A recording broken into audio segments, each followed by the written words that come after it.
Alerte à la grippe en Rhône-Alpes, l'une des régions les plus touchées par l'épidémie du virus. Découverte importante du CNRS à Lyon qui met en lumière le rôle des bactéries pour la croissance. Enfin, la préfecture annonce de nouvelles mesures pour renforcer la sécurité sur les routes du Rhône. Alerte à la grippe, Rhône-Alpes est une des régions les plus touchées actuellement par l'épidémie avec 500 cas pour 100 000 habitants. Le virus qui est responsable de cette épidémie, c'est un virus de type B. C'est un virus qui touche plutôt les enfants, moins les adultes, peu les personnes âgées. Cliniquement, ce virus de type B chez les enfants donne souvent des douleurs musculaires très importantes qu'on appelle des myosites, qui sont transitoires, mais qui parfois font qu'ils ne marchent pas droit, ils ont des difficultés à se promener parce qu'ils ont mal dans les muscles. Bonne nouvelle en revanche, peu de cas sévères constatés cette année. Aujourd'hui, lorsqu'on fait le bilan du nombre de formes graves et très graves qui sont en réanimation, il y en a très peu. Donc c'est une grippe qui a tendance à donner un syndrome grippal très classique, mais peu de formes sévères, et on est, bon an mal an, à 10 fois moins de formes sévères que l'année dernière. Le vaccin n'est semble-t-il pas très efficace cette année. Quant au pic de l'épidémie, il n'a pas encore été atteint.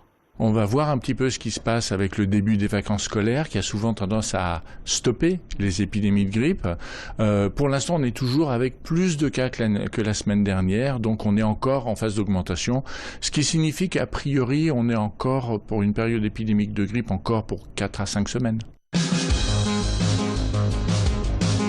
Les communautés microbiennes sont vraiment importantes pour façonner en fait la dynamique de croissance. Les bactéries intestinales jouent un rôle essentiel sur la croissance. C'est le résultat d'une étude qui vient d'être publiée par des chercheurs du CNRS à Lyon, menée dans un premier temps sur des souris.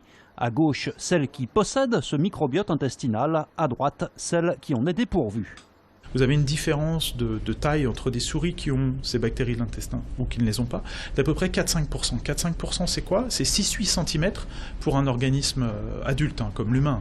Donc 6-8 cm juste dû à la différence si vous avez ou pas la bonne bactérie, c'est quand même un phénomène très fort.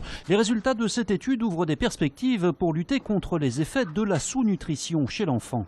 Les enfants sous-nutris, les premières options thérapeutiques, c'est la renutrition. Donc on leur redonne des nutriments, on leur redonne des protéines, du gras, de la calorie. Sauf que ces traitements, en fait, sont des traitements qui peuvent avoir un impact à court terme, mais sur du long terme, ne sont pas suffisants pour restaurer une dynamique de croissance saine chez ces enfants. L'idée, c'est vraiment de compléter ces approches de renutrition par des approches d'intervention microbienne, cette fois-ci, traitant ces enfants avec des solutions de renutrition couplées avec des souches bactériennes, des sortes de probiotiques. Avant de passer à des essais cliniques chez l'homme, 2 ou 3 années d'études sur l'animal seront encore nécessaires, mais l'avancée scientifique est importante.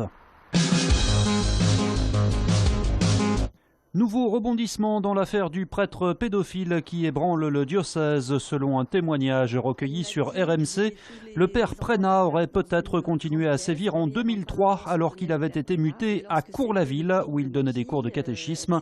Une mère de famille affirme aujourd'hui que sa fille aurait subi des gestes déplacés. L'année passée n'a pas été une bonne année pour ce qui concerne le bilan. 69 victimes décédées dans le Rhône contre 48 l'année précédente. Suite aux mauvais chiffres de la sécurité routière dans le Rhône l'année dernière, le préfet a annoncé lors d'une réunion ce matin la mise en place de 36 radars fixes supplémentaires dans le Rhône, ainsi que l'apparition d'un nouveau dispositif de contrôle sur les routes particulièrement accidentogènes. Des parcours sur lesquels nous mettons des panneaux contrôle radar et ces panneaux ne correspondent pas toujours à un radar. C'est derrière, il y a des radars autonomes qui sont déplacés très régulièrement et qui sont mis à des endroits toujours différents sur l'itinéraire, de sorte que les usagers de la route soient au fond toujours sous l'idée qu'ils vont être contrôlés et ils baissent leur vitesse parce que c'est ça l'objectif majeur. Concernant le volet préventif, l'accent va être mis sur la formation et la sensibilisation des jeunes, particulièrement touchés par la mortalité sur les routes. C'est le travail de cette association Persigone qui accueille 1200 collégiens par an sur une piste d'éducation routière à Ternay. On sait que les 18-24 ans sont les usagers les plus concernés par l'accidentalité. Donc on a un message aussi très fort de sécurité routière à leur transmettre. On fait également une action de sensibilisation sur l'alcool et les vitesses, puisque ce sont des ados, mais forcément de futurs jeunes adultes qui vont être confrontés aux sorties. Donc on traite aussi l'alcool, la vitesse. On traite aussi ce registre-là également. L'image insolite d'un tuk-tuk dans les rues de Lyon. Ces étudiants sont revenus avec de Thaïlande durant un long périple entamé en octobre dernier à travers le Laos, la Chine, le Kazakhstan ou encore l'Iran. Le tuk-tuk a tenu le choc, eux aussi. L'objectif était de ramener des lettres pour l'association Les Enfants du Mékong, dont ils se sont fait les facteurs. En fait, le principe d'Enfants du Mékong, c'est que un parrain en France parraine un filleul en Asie. Et donc, ce filleul écrit des lettres à son parrain ou sa marraine, et inversement.